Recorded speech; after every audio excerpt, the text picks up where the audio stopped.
When Rebecca Payne was arrested for poisoning her husband, it seemed like a pretty straightforward case. But was this tale of murder as simple as it seemed? Let's find out.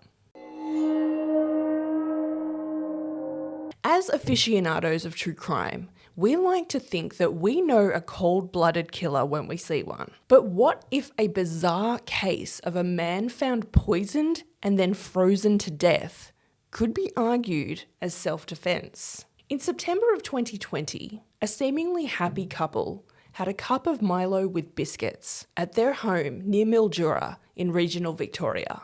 But what was to happen next would prove to be truly chilling. Welcome to I Think My Fridge is Haunted, a very creepy podcast for very creepy people, and today we're heading to rural Victoria, to the remote town of Walpep, to examine one of the most disturbing and ethically complex cases in recent Australian crime history. Now, when I say this town is near Mildura, I mean that by Australian standards. It's about an hour and 20 minutes by car south of Mildura, and it's a tiny place surrounded by farmland. The town has a population of only a couple of hundred people, so it's really small. And in this tiny town, Rebecca Payne lived a life very few people knew about. It was an isolated life hidden behind closed doors, because she claims she suffered relentless control and domestic abuse at the hands of her husband, Noel Payne. And all this came out after a shocking incident in 2020 when Noel was found dead, drugged, and bound. He was wrapped in a blanket and placed in a chest freezer. It's the type of freezer you keep in the garage for when you buy lots of meat when it's on special and you think, oh, I'll have a barbecue in a few weeks. That kind of freezer. The fact was, Rebecca had killed Noel. But was this a random act of violence or something else entirely? This episode, we're exploring the unbearable conditions that led up to a brutal decision made by Rebecca Payne. It's the story of how a woman lived under the thumb of a man who treated her more like property than a wife or partner, and why the media later described their home as a house of horrors. Rebecca Payne was, on paper, a wife, but in reality, she was Noel's captive. Noel was a violent and controlling partner. He dictated what she could eat and when she could wash. He wouldn't allow her to attend her own son's funeral. He controlled her access to money and food. He would accompany Rebecca to medical appointments, and she couldn't even shower alone.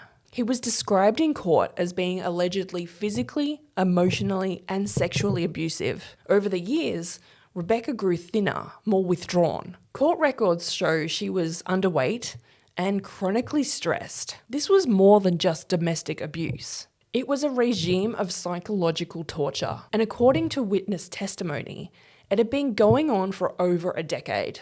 The couple married in 2006 and they had 2 children, but the violence in the home got so bad that Rebecca fled, first in 2008 and then again in 2012. But she lost custody of their 2 children on both occasions. When she came back after the second separation, her husband had moved a younger woman into their Walpep home. This woman was 36 years younger than Noel, and she's actually been described in the media as a vulnerable person that Noel took advantage of.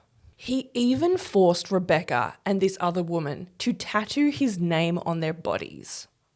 Rebecca had the name tattooed 18 times, which indicates to me a requirement for power and ownership. By the time September 2020 came around, Rebecca claims she had been living in a prison of fear for years. So, when she crushed sleeping tablets into a batch of lemon biscuits, served them with a cup of Milo, and waited for Noel to pass out, was she committing a cold-blooded crime?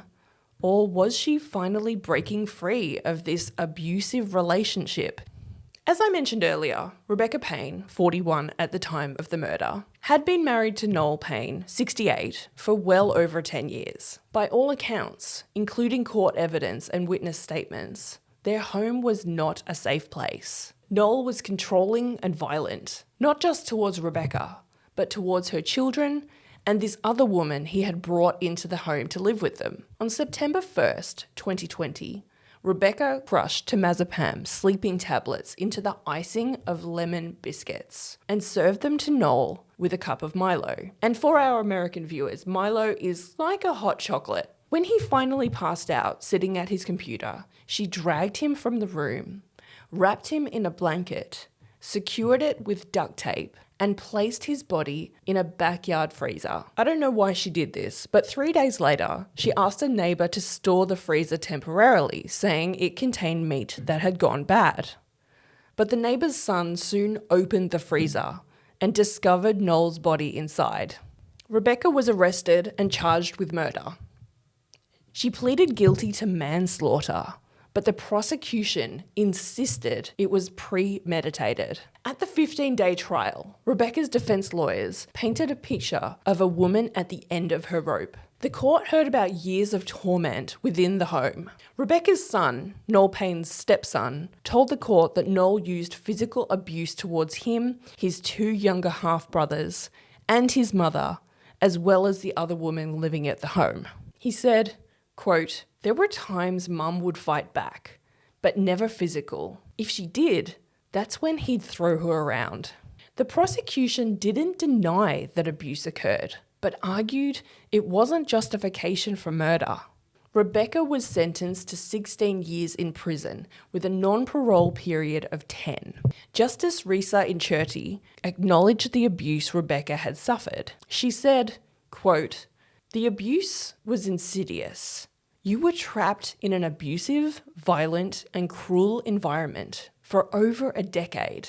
I accept your regrettable conduct cannot be disengaged from the abuse you suffered." Despite a lack of legal justification for the killing, the judge exercised what she called a discretion of mercy. But the case didn't end there. Rebecca appealed both her conviction and sentence. Her legal team argued, in part, that the trial was a miscarriage of justice and suggested that, quote, "due to sustained and chronic family violence, justified leniency in sentencing should be employed."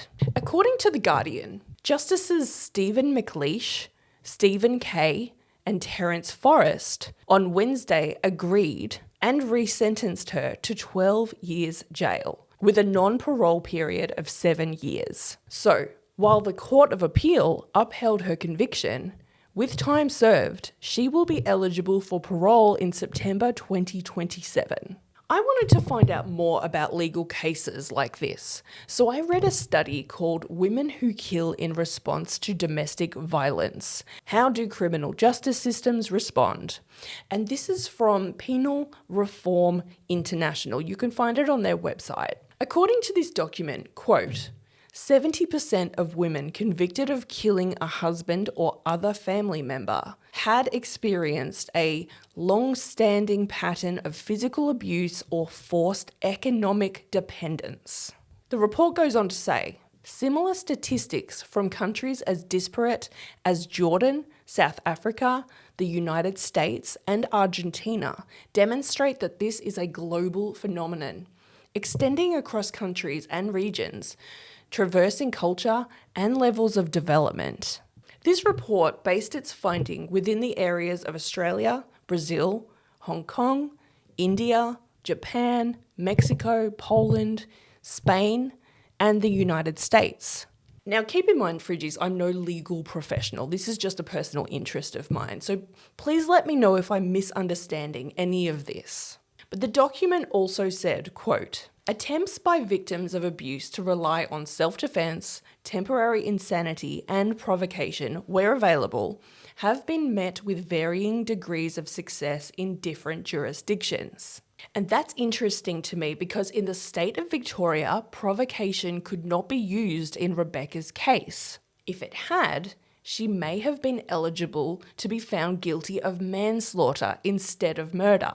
This defence was removed by Parliament in 2005, but this defence could take place somewhere like Illinois, whose state law takes into account history of abuse and whether it could be a factor in deciding whether the defendant was guilty of voluntary manslaughter rather than murder. The study asks, are there any examples in a case law in which a woman charged with a violent crime against a male family member pleaded self-defense. And in Brazil, there are 2 instances, although I don't have any names. But, quote, a woman successfully argued self-defense immediately after being assaulted by her husband, with whom she had endured an abusive relationship.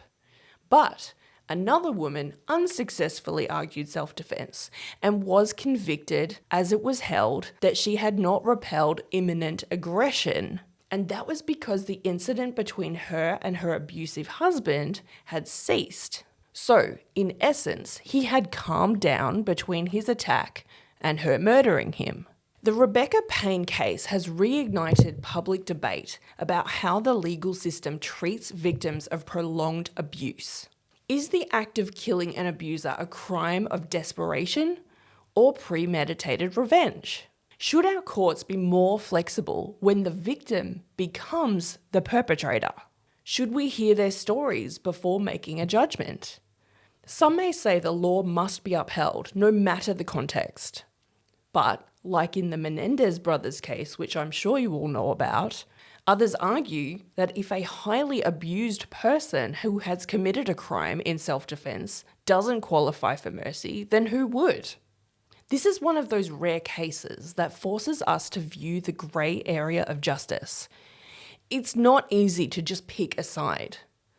So when a woman kills the man who made her life unbearable and may well have killed her in time, what should her punishment be?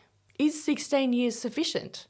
Should her history of prolonged abuse and lack of viable escape options have earned her greater leniency in the court? Or should the jury have been allowed to consider a lesser charge, like manslaughter? Please let me know what you think in the comments section below if you're watching on YouTube. And don't forget to follow us on Instagram at IThinkMyFridgeIsHaunted. This is a polarizing case and I'm really interested to know what you guys think.